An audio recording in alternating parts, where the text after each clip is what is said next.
Gente, uma em cada 3 entidades beneficiadas pelo programa cometeu algum tipo de irregularidade nos últimos anos.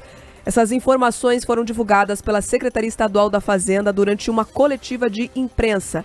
Quem acompanhou o evento conversou com o secretário da Fazenda, Norberto Otigara, e também com a coordenadora do Nota Paraná, a Marta Gambini. Foi a Vanessa Fontanella, repórter aqui do Grupo RIC. Vamos conferir então como foi esse pente fino e o resultado. Esse número que é impressionante. Uma a cada 3 entidades beneficiadas cometeu algum tipo de irregularidade. As irregularidades foram constatadas durante uma auditoria realizada pela Secretaria de Estado da Fazenda. 4 entidades suspeitas de fraude no programa Nota Paraná foram denunciadas ao Ministério Público. Uma das instituições investigadas é do dono de uma empresa de varejo de combustíveis, que recebeu só em março R$138 mil em créditos. Nós identificamos que os presidentes da associação são também donos de redes de postos de combustíveis. Então, o combustível ele devolve R$10 milhões por mês, dividido entre a pessoa que coloca a CPF na nota, dividido entre outras organizações sociais. E tem que ser justo. O consumidor que pagou o imposto, somente ele pode doar a nota fiscal. E nós concluímos que não é o consumidor que está doando a nota pelo esse volume de notas fiscais. O Nota Paraná foi criado em abril de 2015 e conta atualmente com 1.860 entidades sociais sem fins lucrativos cadastradas no programa. Desde o início do programa, 616 entidades já foram descredenciadas por irregularidades. Os problemas identificados vão desde falhas na documentação cadastral até fraudes, como roubo de urnas e notas fiscais para recebimento indevido dos recursos. A inabilitação não é só por mau uso, ela pode ser por problema documental, por falhas de prestação de conta, etc. Mas nós temos percebido crescentemente artifícios usados para chegar com mais sede ao pote do recurso público. E quando nós detectamos coisas dessa natureza, a gente age. Age protegendo o programa e age denunciando a quem de direito às eventuais até falcatruas dentro do programa. Caso as irregularidades sejam comprovadas, as instituições, além do descredenciamento, podem ser obrigadas a devolver o valor recebido de forma indevida. Para evitar fraudes, também haverá adequações nas regras do programa. Uma delas é limitar o número de notas que poderão ser apresentadas por mês. No curto prazo não muda nada, a não ser evitar que haja mau uso do recurso público através de limitações, ampliação do esforço de fiscalização, detecção de problema, no encaminhamento a quem de direito, redução do número de notas eventualmente a ser habilitado e tal. Entidades que participaram do programa tiveram algum tipo de irregularidade. É um número grande, que bom que esse pente fino foi feito. Demorou, foram 10 anos aí de Nota Paraná para que uma primeira grande avaliação fosse executada. Eu fico aqui me perguntando quanto em recurso público que esses criminosos conseguiram cooptar ao longo dessa primeira década de Nota Paraná, mas antes tarde do que nunca, né? Foi colocado uma luz sobre esse assunto, foi passado o pente fino e agora criando-se estratégias para evitar que empresas nesse sentido, que atuam de forma irregular, consigam receber novamente esses recursos. O que acontecia em muitos casos? O próprio dono lá da empresa, ele criava uma entidade social e aí ele usava as notas fiscais que tinha ali com os clientes, né?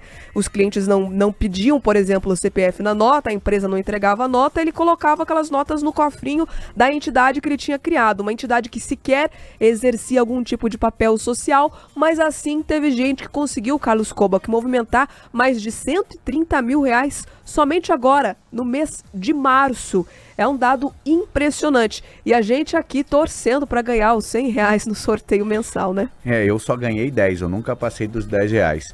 Mas é impressionante, esse número chama muita atenção, né? 30%, obviamente, e aí o secretário deixou muito claro ali, obviamente que esses 30% nem tudo ali é roubalheira, né?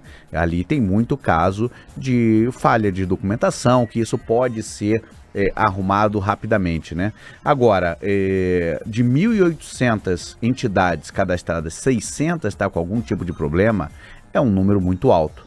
E outra, aí a gente tem que elogiar agora essa medida do governo de fazer esse pente fino, mas ao mesmo tempo a gente tem que questionar por que não foi feito antes isso. O programa Nota Paraná foi criado em 2015, abril de 2015, então nós estamos em abril de 2025, 10 anos depois foi feito esse primeiro pente fino. Quanto dinheiro não escorreu aí por esse ralo envolvendo Nota Paraná? E nós temos que reconhecer também o brasileiro, pena que ele não usa essa criatividade toda para o bem, né? Porque como que as pessoas usam artimanhas para roubar dinheiro? Impressionante. A pessoa tem ali, você não vai cadastrar o teu CPF na nota, ela pega aquela tua nota, põe ali numa entidade que ela mesma criou e vai recuperando o dinheiro.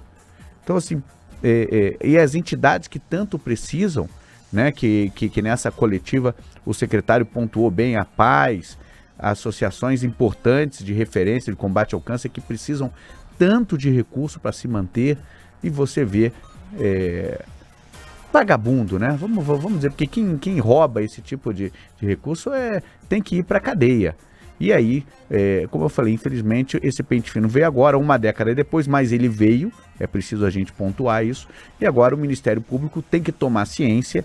Ontem a gente já teve informação que o Ministério Público ainda não recebeu esses documentos por parte do governo do Estado. O Ministério Público tem que atuar de forma firme e ter uma resposta assim do Judiciário para inibir qualquer tipo de burla a esse projeto, que é bem-vindo. Ele foi criado justamente com essa intenção de combater a sonegação fiscal e também aumentar a arrecadação do Estado, que não vinha acontecendo justamente por causa desses crimes. Olha, vamos trazer a audiência para essa discussão e também as mensagens que já chegaram antes sobre outros assuntos. O Adelei Estevão disse, levou tempo para essa primeira auditoria, né? E o Gilmar Pereira está falando sobre as entidades sérias que fazem um trabalho maravilhoso. Gilmar, a gente já comentou sobre isso ontem, quando antecipamos a informação desse pente fino. Existem muitas instituições que precisam, que dependem das doações do Nota Paraná e que funcionam graças a esse recurso extra. Então, é claro que existem várias instituições sérias, são a maioria dentro desse programa. A minoria precisa ser combatida, mas elas são a maioria. E eu já falei também ontem, lá pelo aplicativo, quando você coloca o CPF na nota, você consegue escolher pelo CNPJ, destinar certinho para qual instituição que você conhece, que você confia, que você quer fazer a doação. Olha, e fica essa mensagem do Gilmar aqui, Beatriz, que você leu agora, que fica de um alerta para o governo, que o governo publicize essas entidades que estão plenamente regulares, né? Porque elas também não podem ser manchadas por alguns. Nesse caso, infelizmente, não são alguns poucos, porque o número é muito alto, mas elas de fato não podem ser prejudicadas. Então a gente não pode também achar que todos ali fazem algum tipo de malversação do uso público. Agora, que a Secretaria da Fazenda também coloque aí, dê publicidade às entidades que estão plenamente atuando ali de forma correta dentro do programa do Nota Paraná. Olha que interessante, aqui o Rodrigo Castro de Curitiba mandou pelo nosso WhatsApp. Você que não salvou ainda é o 41984181071. Pode mandar mensagem que a gente registra aqui. Ele disse: o programa Nota Paraná deveria ter uma equipe de auditoria para fazer no mesmo momento em que existe o cadastro ali de uma nova instituição. Dessa maneira, a auditoria inicial já levantaria e identificaria possíveis fraudes. Quanto mais fiscalização, não é burocracia, quanto mais fiscalização em cima disso, certamente aí na opinião do ouvinte poderia